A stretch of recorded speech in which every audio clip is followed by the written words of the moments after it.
Video തുടങ്ങുന്നതിന് മുമ്പ് ഒരു കാര്യം പറയാം, നിങ്ങൾ മാർക്ക് കണ്ട് ഇഷ്ടപ്പെട്ടവരാണെങ്കിൽ തീർച്ചയായിട്ടും ലൈക്ക് ചെയ്തിട്ട് കാണുക. 300 ലൈക്കിൻ്റെ ടാർഗറ്റ്, നിങ്ങളെല്ലാവരും അതിലേക്ക് എത്തിക്കുമെന്ന് വിചാരിക്കുന്നു. അതായത് മാർക്ക് ഓഫ് ഫാൻസ് എല്ലാവരും. എന്തായാലും 2024 അവസാനിച്ചത് നമ്മൾ എന്ത് സിനിമ ചെയ്യില്ല എന്ന് പറഞ്ഞു, ആ ഒരു സിനിമ ചെയ്ത് 100 കോടി ക്ലബിൽ എത്തിച്ച് കാണിച്ചു കൊടുത്തുകൊണ്ടാണ്. അതായത് മാർക്കോ എന്തായാലും അതിലൊന്നും തീരില്ല എന്ന് തന്നെ പറയണം. എന്തായാലും ഇപ്പോൾ ഉണ്ണി മുകുന്ദൻ ഇന്ത്യ ടുഡേക്ക് ഇൻ്റർവ്യൂ നൽകിയിരിക്കുകയാണ്. ആ ഒരു ഇൻ്റർവ്യൂ നിങ്ങളെല്ലാവരും കണ്ടു കാണും.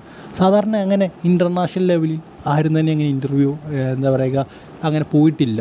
മലയാളത്തിൽ നിന്ന് ആരും തന്നെ എന്ന് പറഞ്ഞാൽ മമ്മൂട്ടിയൊക്കെ ഒരു പക്ഷേ ചെയ്തിട്ടുണ്ടായിരിക്കും. അല്ലാതെ നോക്കുമ്പോൾ അങ്ങനെ ഇന്ത്യ ടുഡേ പോലുള്ളൊരു ചാനൽ വളരെ കുറവാണ്. മമ്മൂട്ടി ഇന്ത്യ ടുഡേ ചെയ്തു എന്ന് പറയുന്നത്, ബട്ട് ടോപ്പായിട്ടുള്ള ഫോറിൻ അതുപോലെയൊക്കെ ചെയ്തിട്ടുള്ളൊരു വ്യക്തിയാണ് മമ്മൂട്ടി.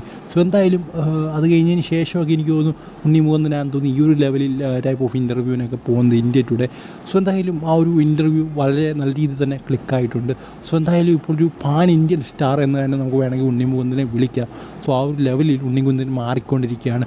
സോ എന്തായാലും ഒരു ഉണ്ണി മുകുന്ദൻ ഫാൻ എന്ന നിലയിൽ നിങ്ങളുടെ അഭിപ്രായം എന്താണെന്ന് ഉറപ്പായിട്ട് കമൻറ്റ് ബോക്സിൽ ഒന്ന് പറയുക. സോ അടുത്ത വീഡിയോയിൽ കാണുന്നവരെ ഗുഡ് ബൈ.